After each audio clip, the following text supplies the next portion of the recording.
Well, there's no better way to get motivated than starting fresh at the beginning of the year. Zack Tlili is an aspiring author who empowers others to unleash their untapped potential, and he's joining us this morning to tell us a little bit more. It's nice to meet you. Thanks for coming in today. Thank you for having me. Thank you for having me. This is the right time to talk about getting motivated and doing good things in the new year. But let's talk about you. How did you get your start as a motivational speaker? So, personally, I've been in the automotive business for 23 years. Obviously, training people, inspiring people. Okay. And year over year, then I found out like many people actually would come when they seek help. They ask questions. And sometimes I noticed that a lot of people actually shared their deepest secrets with me and their ongoing life stories with me. So eventually it felt like it was a calling. Right. It was not just about waiting for an employee to show up and ask you that question. How many more are out there don't have access to anybody else that can ask the question and get the answer they need, and being genuine and transparent about it. Absolutely. So I felt like I shouldn't just limit myself to a four-wall office where I can actually, go globally with it.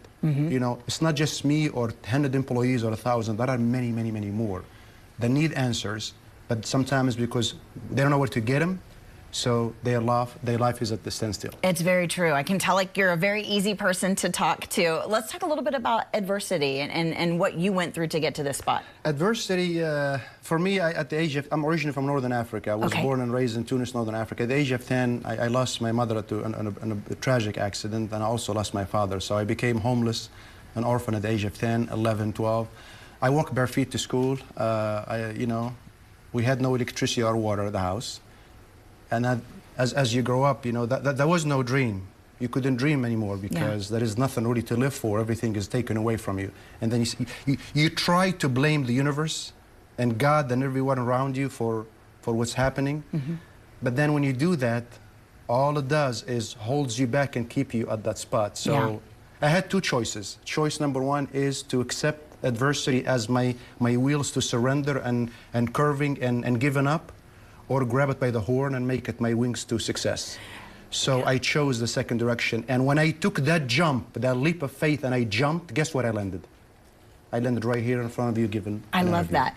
But you accepted that, you chose to make that decision. And that's a big mindset change for a lot of people. What would you say to people who aren't ready for that jump? Look, I'll tell you one thing. So the mindset, the mind is not different than a piece of land. And I give you a quick example. Imagine a small piece of land when you split it in half. You have a flower seed and you have a poison seed. You go to the flower section and you plant that flower seed. And you go to the other side and you plant the poisonous seed. What will come out of this side? Flowers. Yeah. What will come out of this side? Poison flowers, right? The mind is not any different. It's more sophisticated. It's more thorough. You can do a lot more with your mind. So if you plant a negative thought in your mind that you can't and it's impossible, yes, you can't and it's impossible. Although even the word impossible says I am possible if you look at it. I love it. You're ready to encourage and talk to people about taking that right step, guys. It is Zack Tlili. Take a look at your screen. He is right here in San Antonio. You can follow him on Facebook and Instagram. Also look him up online as well.